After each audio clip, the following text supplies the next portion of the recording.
Muy bien, damos gracias a Dios por volver otra vez a la clase y ahora vamos a ver a dos grandes profetas, ¿no? También muy interesantes sus posturas, sus conceptos teológicos que tiene que ver con el profeta Nahum y el profeta Habacuc. Agradezco profundamente a Karina y a Liti que hayan aceptado el desafío de exponer a estos profetas y exponer la clase. Muchas gracias, de verdad. Es re lindo poder contar con los dones de ustedes para seguir edificándonos mutuamente. Así que bueno, vamos a darle el espacio a nuestra hermana Karina. Ella expondrá al libro del profeta Nahum. Así que el tiempo es tuyo, querida Karina. Muchas gracias nuevamente por haber aceptado voluntariamente a fuerza el desafío de exponer en clase. Adelante. Si vas a compartir pantalla, alguna presentación, ok, ya estás habilitada para eso. Adelante. Bueno, gracias a usted, pastor, por esta oportunidad. Y bueno, creo que Nahum en este tiempo resucitó y creo que hoy lo voy a volver a enterrar a Nahum. Así que, bueno, voy a compartir pantalla, a ver si estuve practicando.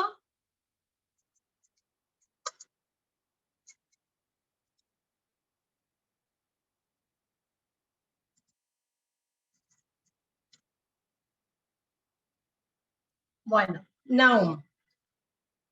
Bueno, es un profeta menor. Yo no sé si el pastor Abraham en las otras clases había dicho por qué era un profeta menor, pero a mí me interesó mucho porque fue un profeta menor, y se refiere, profeta menor se refiere a la longitud de cada libro, por eso se llaman profetas menores, ¿no? Que va desde un capítulo hasta los 14 capítulos, dependiendo de cada profeta. O a nivel de importancia de cada profeta. Es algo que por ahí me hice la pregunta. Bueno, el autor deriva del hebreo Nahum.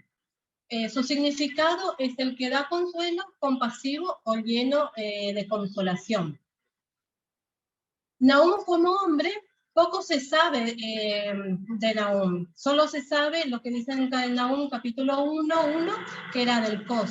El Cos, no se sabe mucho del Cos, porque no se sabe, no se encuentra ningún texto cuneiforme, que estos son los textos cuneiformes.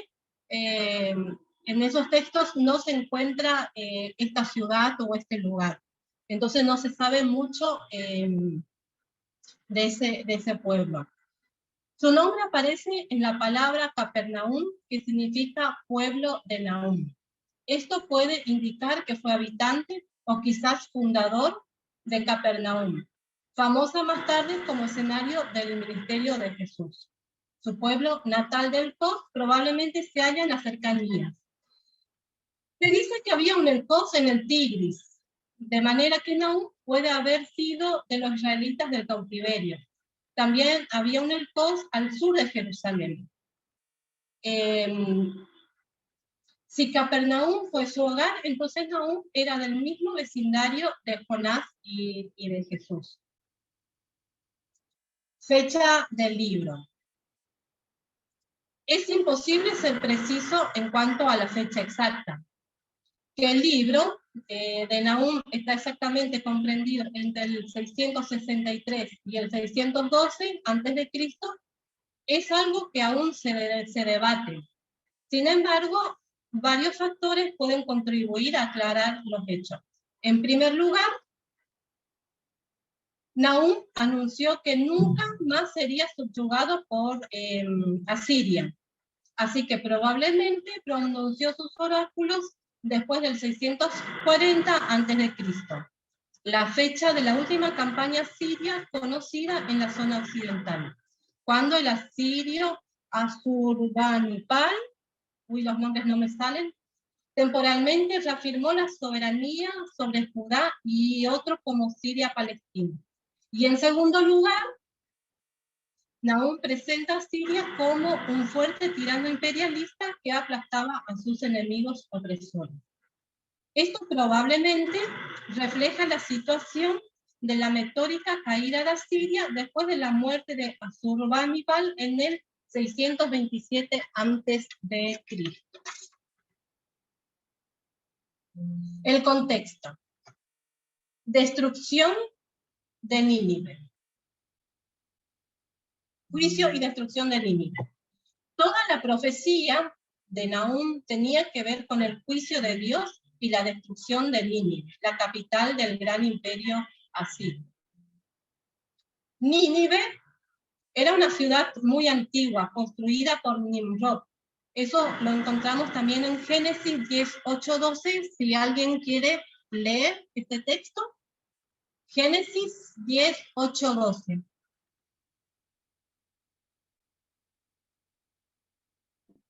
Leo. Bueno.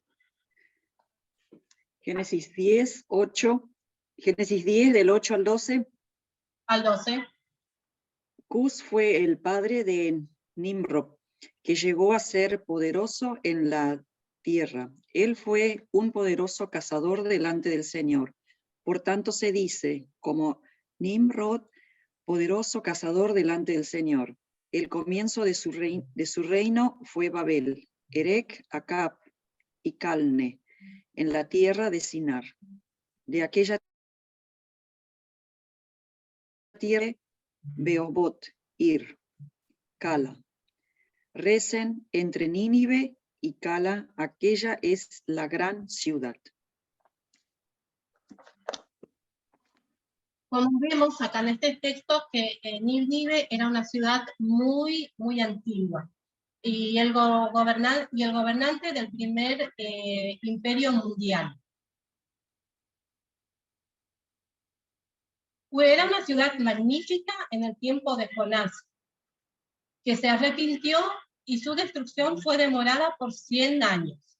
Fue reedificada y fortificada por Sennacherib en el 681 a.C. El padre, Nínive tenía un formidable sistema defensivo que consistía de muros de unos 20 metros de alto, unos 20 kilómetros de largo, que rodeaban la ciudad. Tenía muchas torres y 15 portones principales. Esta era la ciudad cuya caída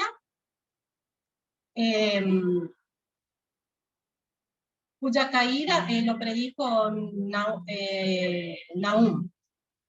Una colisión de babilonios, medos, escitas, destruyó Nínive en forma tal que cuando Alejandro Magno pasó por ahí, no vio que había una ciudad, que estaba Nínive en ese lugar. De esa manera quedó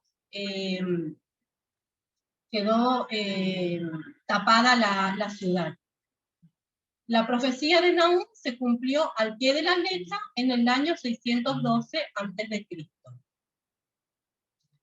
Nahum profetizó hacia el año 626.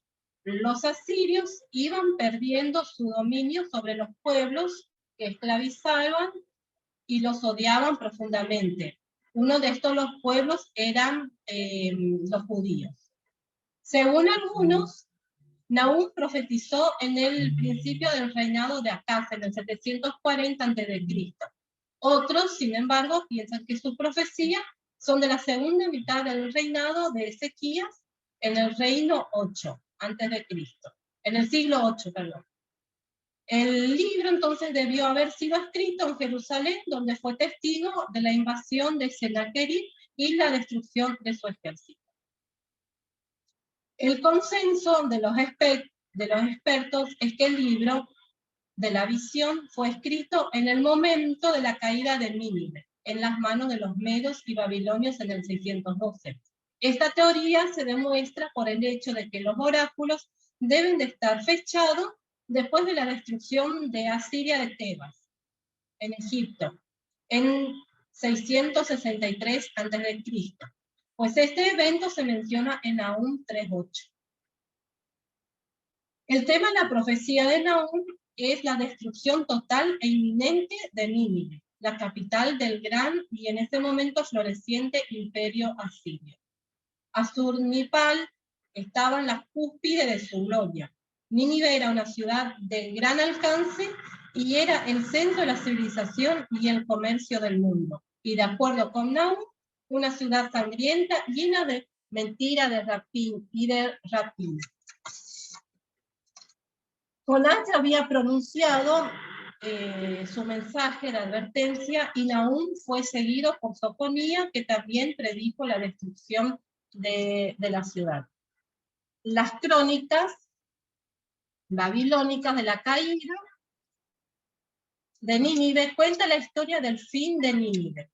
No va al pasar, no va al pasar, no va a palazar de Babilonia, unió fuerzas con Ciaxares, rey de los Medos, y puso sitio por 3 meses. Asiria duró unos pocos años más después de la pérdida de su fortaleza, pero los intentos del faraón Necao II para reunir los asirios falló debido a la oposición del rey Josías de Judá y todo acabó alrededor del 609 a.C. Testimonio y fidelidad de Dios. El libro de Nahum es un fuerte testimonio del poder y de la fidelidad de Dios que juzga el mal donde quiera que se encuentre. El Señor puede derrotar las mayores fortalezas, siempre protegerá a su pueblo, a diferencia del mensaje para el pueblo de Dios que prometía restauración y liberación. Para Siria no existía promesa de esperanza por la maldad de aquella nación. Propósito.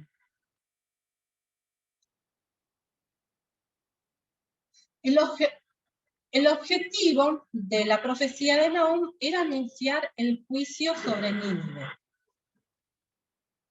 Jonás ya había profetizado acerca de Nínive, pero él había vivido 150 años antes que Nahum. En el libro de Jonás, la gracia de Yahvé triunfa, mientras que en la de Nahum solo se anuncia la justa ira de Dios y la inevitable destrucción de la ciudad impía. La visión de Nahum está enfocada sobre este enemigo del pueblo de Dios. Es muy sorprendente que no se mencione nada acerca de los pecados de Israel y de Judá. Efectivamente, al tiempo que se anunciaba la santa y justa ira de Dios contra los enemigos, el pueblo de Dios recibe palabras reconfortantes. En el capítulo 1 vemos a Dios celoso y vengador en toda su majestad. Los 2 capítulos siguientes profetizan con exactitud la caída y destrucción de Nínive. Nahum profetiza la destrucción que simboliza la liberación de las esclavitudes.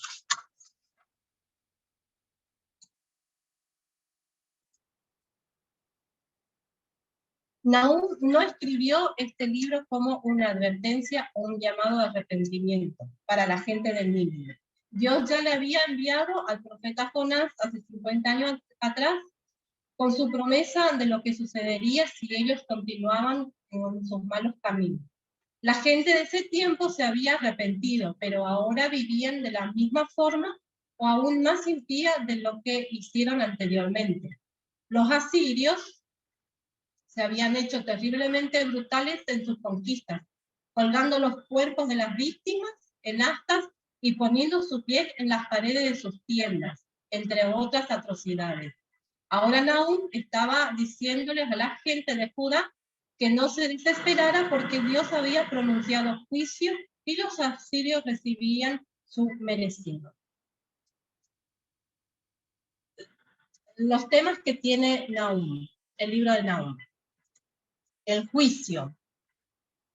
De acuerdo con el profeta, el instrumento de la destrucción de Nínive sería Dios mismo. Los ninivitas habían fallado al no vivir la luz del arrepentimiento que habían experimentado, el cual fue evidentemente transitorio. Nahum hizo un uso amplio del tema del guerrero divino, la imagen de Dios como figura militar que hacía la guerra contra aquellos que se oponían. Nahum enseña que Dios castiga la violencia, la idolatría, las prácticas comerciales crueles, el materialismo y la crueldad. La liberación. La profecía del juicio de Nahum fue diseñada para traer esperanza al pueblo de Judá, quien sufrió los abusos de los asirios durante muchos años. Dios cuida a su pueblo y castigará a aquellos que lo maltraten. Dios los protegerá, los liberará de la opresión y los restaurará. Bueno, tema histórico y teológico de Nahum. Nahum, si me pueden seguir la lectura en esta parte, Nahum constituye una secuela al libro de Jonás, quien profetizó más de un siglo antes. Jonás relata la remisión del juicio prometido por parte de Dios sobre Nínive, mientras que Nahum muestra la ejecución del juicio de Dios que más tarde se llevó a cabo. Nínive estaba orgullosa de su ciudad invulnerable, con sus muros alcanzados algo más de 30 metros de alto y con una fosa de alrededor de 15 metros de ancho y 18 de profundidad. Pero Nahum estableció de hecho de que Dios, el soberano, traería venganza sobre aquellos que violaban su ley. El mismo Dios tenía un juicio de retribución en contra de un mal que es también redentor, otorgando sus misericordias sobre los fieles. La profecía trajo consuelo a Judá y a todos los que temían. Nahum dijo que Nínive terminaría en una inundación impetuosa, y sucedió cuando el río Tigris se desbordó para destruir suficiente los muros y dejar que los babilonios entraran. Nahum también predijo que la ciudad estaría escondida después de su destrucción, en el 612 a.C. El lugar no fue redescubierto hasta el 1842 después de Cristo. ¿Se me escucha? Sí, Karina, fuerte y claro, muy bien. Ah, bueno, porque a Lucas le pasó algo y estaba llorando. Bueno, seguimos. ¿Cómo leer Nahum? Este libro es la continuación de Jonás. En el libro anterior, Jonás predicó destrucción, pero cuando la ciudad y sus líderes se arrepintieron, Dios le extendió misericordia. Ahora estamos de regreso en Nínive. Los años han pasado y los habitantes de esta ciudad pagana han vuelto a su maldad. Pero otra vez no hay arrepentimiento y Dios trae juicio devastador en contra de esta poderosa ciudad asiria. Nahum muestra a un Dios infinitamente santo y justo, increíblemente todopoderoso, lleno de bondad y misericordia, y fiel a su palabra. ¿Qué otras cosas podemos aprender de Nahum? Es el carácter de Dios. Que Dios es bueno, Dios es celoso, Dios es poderoso, Dios provee, Dios es soberano y Dios se aira. La importancia en la Biblia. Es notable que tanto Jonás como Nahum, los únicos libros bíblicos que terminan con una interrogante, exploran el tema de un archienemigo de gran magnitud y los posibles destinos de tales enemigos. Ambos aseveran la soberanía de Dios ante un enemigo de la manera del Nínive, símbolo de todo lo que sobresale a la oposición de Dios. No inspira a Nahum, como algunos críticos han pretendido, un simple celo nacionalista, sino la convicción de que Dios gobierna la historia de todos los pueblos y que es un Dios justo, cuya justicia no puede desviar ni retardar con su poder los imperios. La perspectiva de Nahum plantea el desafío de caminar sabiendo que la violencia física o estructural, la opresión, la explotación y la promesa de bienestar propio de Nínive tenían el tiempo contado. Cristo en Nahum. Nahum presenta los atributos de Dios describiendo también a la persona de Cristo en su venida futura. Cristo llegó a la tierra como el Mesías prometido, que atraía a los fieles hacia sí. Nahum habla de cómo Dios protege a los fieles, revelando: Jehová es bueno, fortaleza en el día de la angustia. Sin embargo, la segunda venida de Cristo traerá el juicio, ya que Cristo guarda enojo para los enemigos, para sus enemigos. Nahum nos recuerda el carácter de Dios, cuya historia se cuenta en la Biblia. Un Dios de bondad y de salvación, así como también de justicia y juicio lado a lado. Así es exhibida finalmente la misma muerte de Jesucristo en la cruz. Bueno, otro dato para que lo tengan en cuenta: el tiempo de lectura de Nahum es de 10 minutos, contiene 3 capítulos, 47 versículos y 1285 palabras, bueno, según la versión de la Biblia. Bueno, así termina esta presentación de estas diapositivas, y no sé si hay tiempo, Pastor, para un videíto. Sí, sí, Karina, adelante, adelante. Bueno, quiero presentar una animación, y quiero que presten atención, que lo miren y que me vayan siguiendo a la lectura, porque tengo que leer bastante rápido, así pueden entender un poquito mejor de lo que se trata el libro de Nahum.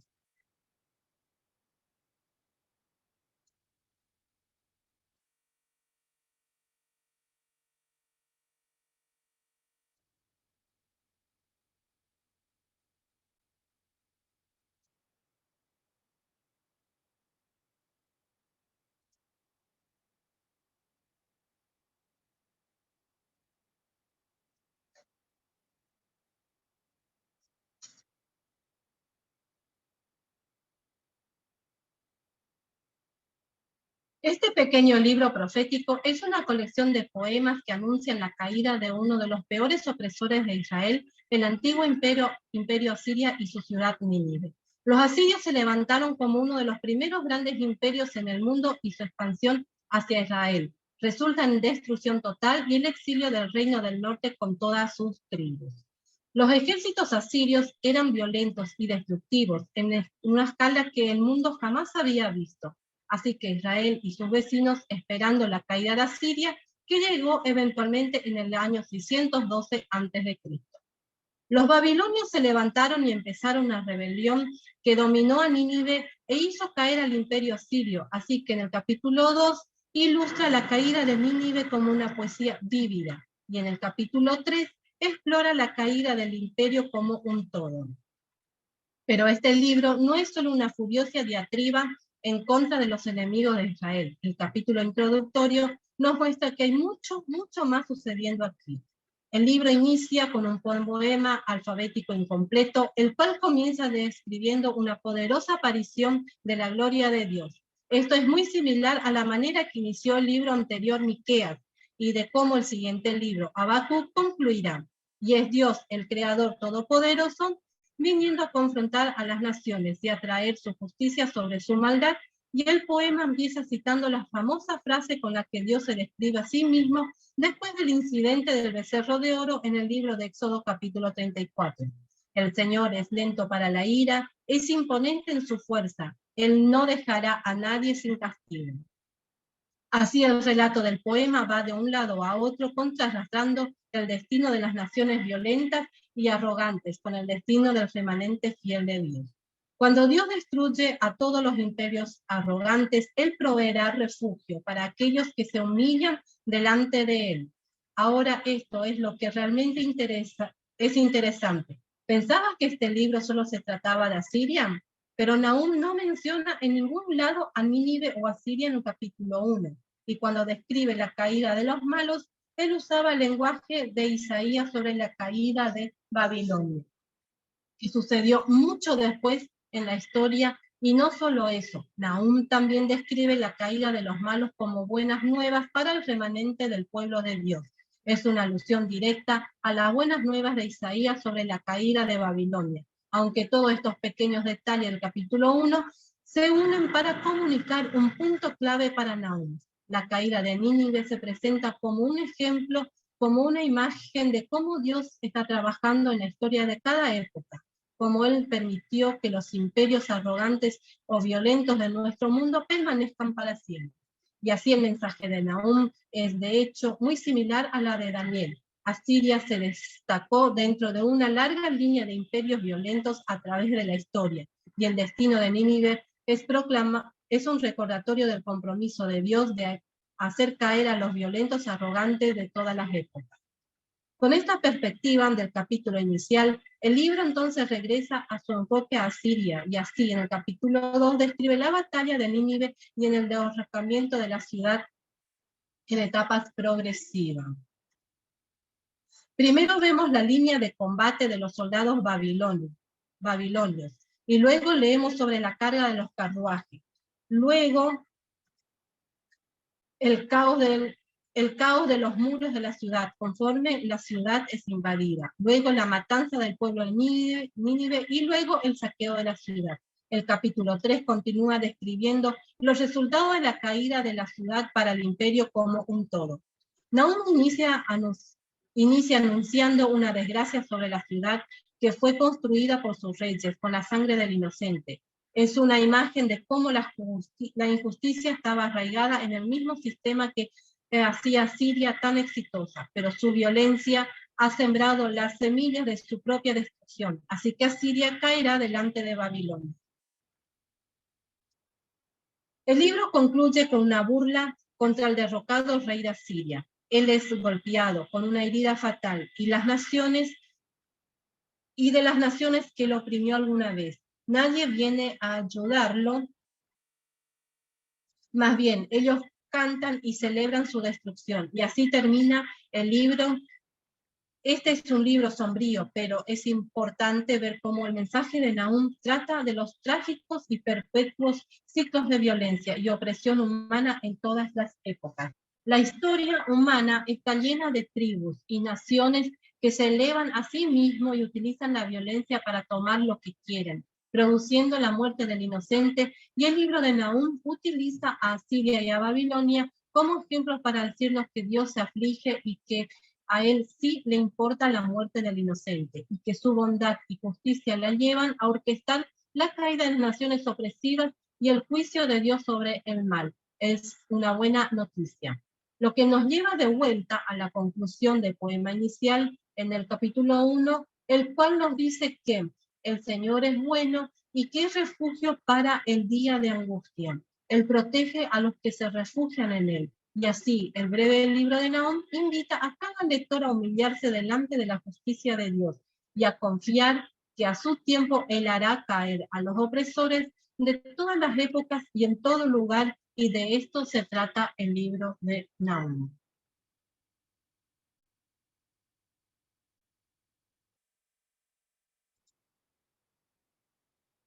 Bueno, así terminamos con el libro de Nahum.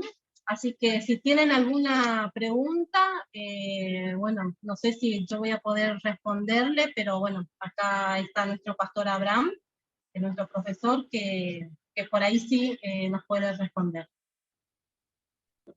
Muchas gracias, Karina. Gracias. La verdad que muy buen abordaje del libro del profeta Nahum. Muy buena metodología para exponerlo. Felicidades. Muy bien. Bien, ¿alguien tiene alguna pregunta, algún comentario sobre Nahum? Yo la verdad poco tengo que decir, fue muy abundante. Realmente todas mis notas están en la presentación de Karina.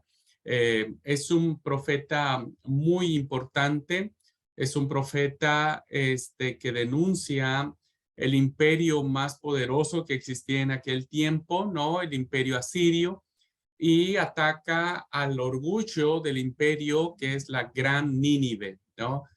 Y bueno, el libro de Nahum es muy criticado por muchos autores porque parece ser, como dijo Karina en su clase, es un profeta que no denuncia, o parece ser como que se le olvidan los pecados que está teniendo el pueblo, no denuncia lo que está sucediendo, sino se va contra la yugular de Asiria y Nínive, ¿no?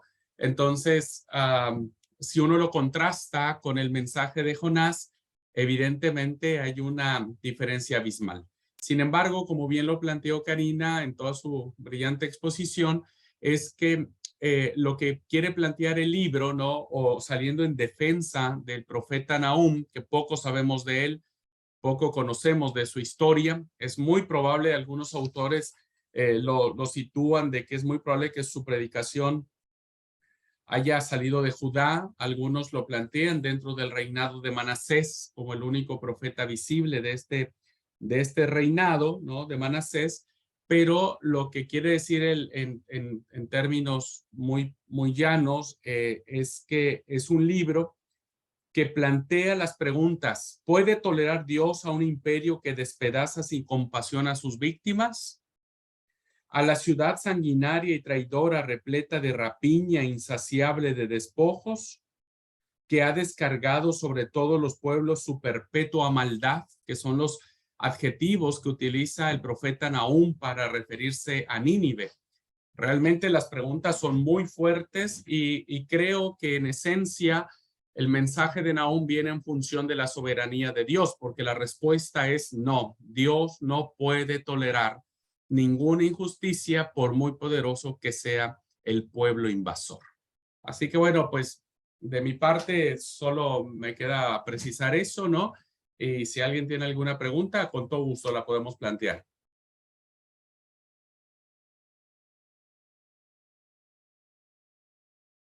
¿Nadie, hermanos, hermanas?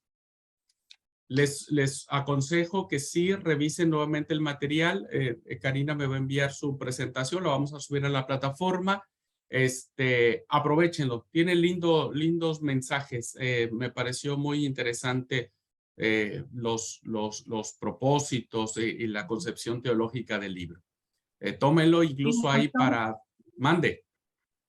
Puedo enviar el Word también para que tengan toda la información. Ah, porque no buenísimo. solo en el PowerPoint no está toda la información. Dale, Karina. Sí, buenísimo. Eso nos ayuda también a todos. Gracias. Lo vamos a subir a la plataforma para que lo tengan como una información muy valiosa. Pues muchas gracias, Karina. Que Dios te bendiga un montón.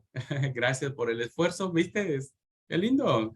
Muchos nomás me engañan, nomás me dicen, ay, es que yo no sé, que no sé qué. Ya cuando hacen la presentación, ya digo, me están engañando. Bueno, gracias, Karina. Dios te bendiga. Vamos ahora a recibir a Liti. Ella tiene a otro profeta maravilloso que a todos nos encanta, el libro de Habacuc, sobre todo por las últimas frases que plantea el libro de Habacuc. Adelante, mi querida Liti, la clase es tuya y también estás habilitada para compartir alguna presentación.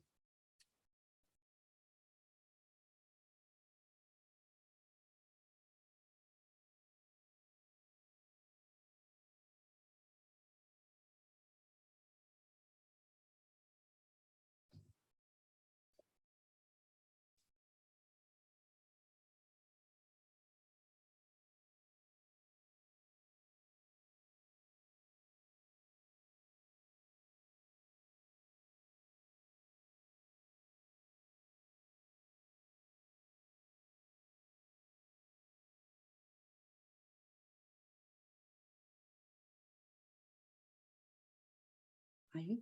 ¿Me escuchan? Hola. ¿Me escuchan ahí? Sí, Liti, ahí te escuchamos ahora, claro y fuerte. Adelante. Bueno, ahora sácame el cuadrito. Tengo acá a mi asistente, así que ya ahí vamos a...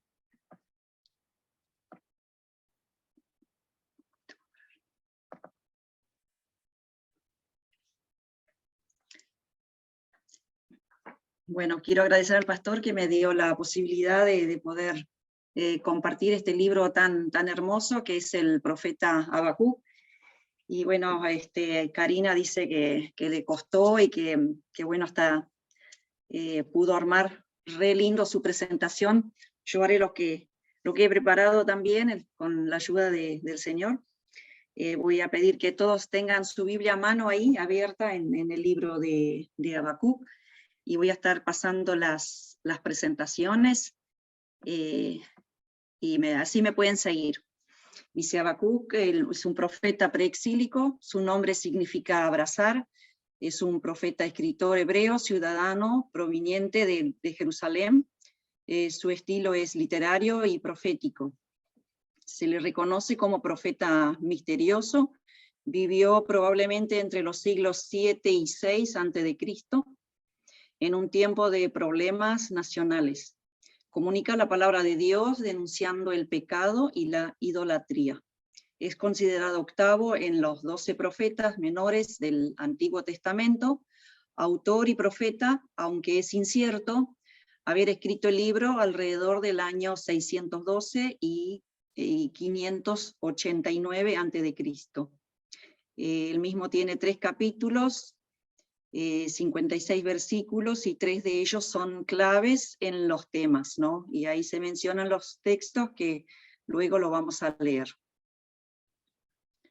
La introducción. Habacuc es uno de los profetas que menos sabemos. El libro no indica su lugar de nacimiento ni el nombre de su padre. Tampoco sabemos si tenía esposa o hijos, ni en el periodo en que vivió. Él aparece a lo largo del libro como un profeta tremendamente incierto en la problemática de su tiempo. El libro de Habacuc se divide en 3 partes. Primero, es un diálogo en que se insertan las quejas del profeta y las respuestas de Dios, en el 1, del 2 al 4. Y número 2, luego se anuncia el castigo de los caldeos a causa de su credulidad e insaciable codicia. Esto tenemos de 2 al 5, el capítulo 2, del 5 al 20, que son los 5 ayes. Y el tercero es un hermoso salmo que describe la resplandeciente manifestación del Señor, que viene del Sinaí para juzgar a los culpables y socorrer a su pueblo. Esto lo encontramos en el capítulo 3. Pero es también como un símbolo, porque él ha superado su momento histórico. Se sumergió en el problema de la historia en cuanto a la acción de Dios, durante la acción de Dios en ella, y reconocido por su fe en Dios, esperanza en medio de la desesperanza. Habacuc incita al mundo entero a confiar en que Dios está en su santo templo, y culmina expresando su llenura de gozo, regocijo en el eterno Creador. Acá me detengo un ratito, voy a pedir a colaboración para leer estos 3 textos. El primero es el 2.4, luego 2.20, y por último 3.18, si alguien es tan amable y pueda colaborar. Leo 2.4. Sí. He aquí que aquel cuya alma no es recta se enorgullece, mas el justo por su fe vivirá. Muy bien, muchas gracias, Karina. 2:20 dice: Mas Jehová está en su santo templo, calle delante de él toda la tierra. Amén. Amén, gracias, Bere. Y por último. 3:18. Sí. Con todo, yo me alegraré en Jehová y me gozaré en el Dios de mi salvación. Amén, muchas gracias, hermana. Habacuc es el protagonista y da origen a una curiosa leyenda del libro de Daniel 14, 33 al 39. Esta es una extensión de libros apócrifos, o sea que no lo encontramos en nuestras Biblias. Allí aparece el profeta transportado por un ángel al foso de los leones en Babilonia para llevar comida a Daniel. Luego desaparece y no sabemos más nada de esto. Habacuc es hijo de su tiempo, tal vez de mucha espera y reflexión en oración surgió su obra breve, pero una de las más profundas del Antiguo Testamento. Si bien el profeta pregunta a Dios, exige una respuesta y espera. Así es como el profeta se convierte en un diálogo entre el profeta y Dios, la profecía, perdón. El Señor no responde No responde de una manera directa a estas preguntas, sino con una invitación a la paciencia y a depositar su confianza en él. La mención de los caldeos en el capítulo 1:6 es el único apoyo para determinar la época de las circunstancias en que ejercitó su actividad el profeta Habacuc. La fecha cercana es 605 antes de Cristo. Bueno, ahí tenemos el texto de 2:3. Bueno, aunque tardare, espérelo. Dios le da a Habacuc la revelación que luego tendrá trascendencia del poder de creer, que la justicia de Dios se revela por fe, que el justo tiene vida. No es justificado por la ley, sino por la fe. También lo leemos en Gálatas 3:11. Romanos 1:17, el apóstol Pablo hace esta referencia a la buena noticia, que el justo por la fe vivirá. En este sentido, el profeta nos dio una clara visión al respecto. ¿Y qué aprendemos de esto? Es que Dios cumple a su tiempo, no en el nuestro. Si hoy vivimos en incertidumbre del mal, podemos confiar con una fe activa en Dios. Él hará de sus enemigos el estrado de sus pies. Esto también lo vemos en Hebreos 10:13.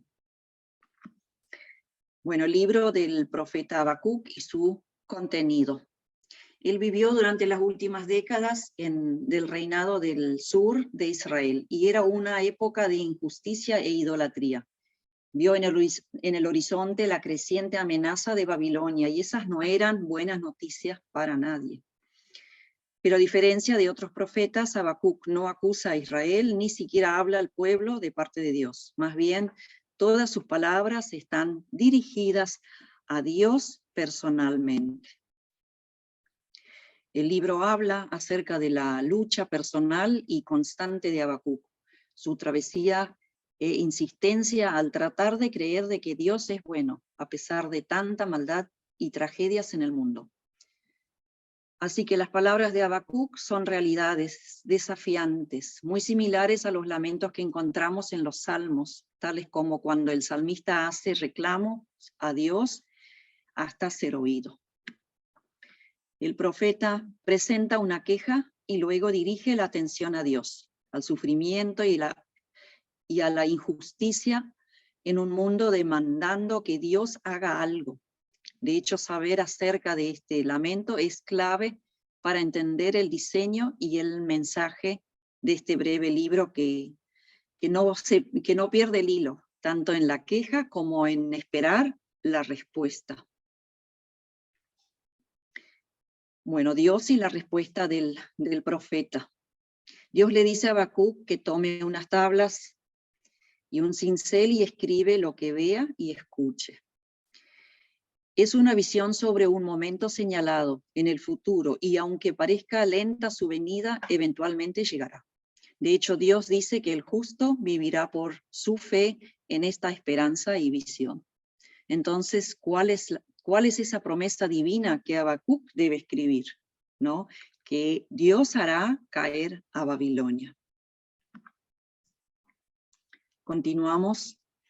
Dice, Dios dice que la violencia y la opresión de las naciones crea un ciclo interminable de venganza, y que Dios usará este ciclo para atraer al auge y a la caída de las naciones.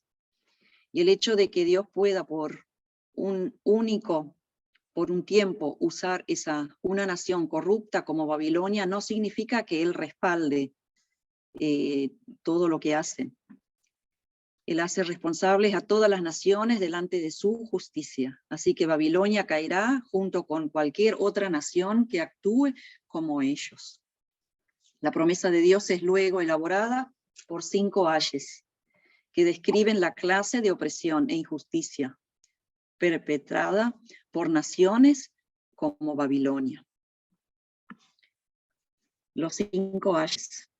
Los 2 son en contra de las prácticas económicas injustas, como cuando los ricos cobran intereses muy altos solo para hacer lo que los pobres permanezcan endeudados. Así que ellos acumulan su riqueza a través de métodos deshonestos. El tercer ay es una crítica a la esclavitud, a tratar a los humanos como animales, a amenazarlos con violencia si no producen.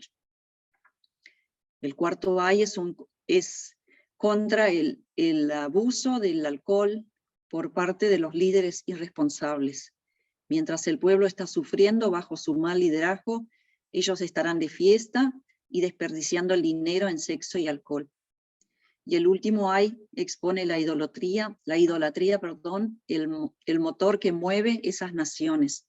Ellos se han hecho del poder y de la seguridad nacional de sus dioses, ofreciéndoles lealtad a cualquier costo.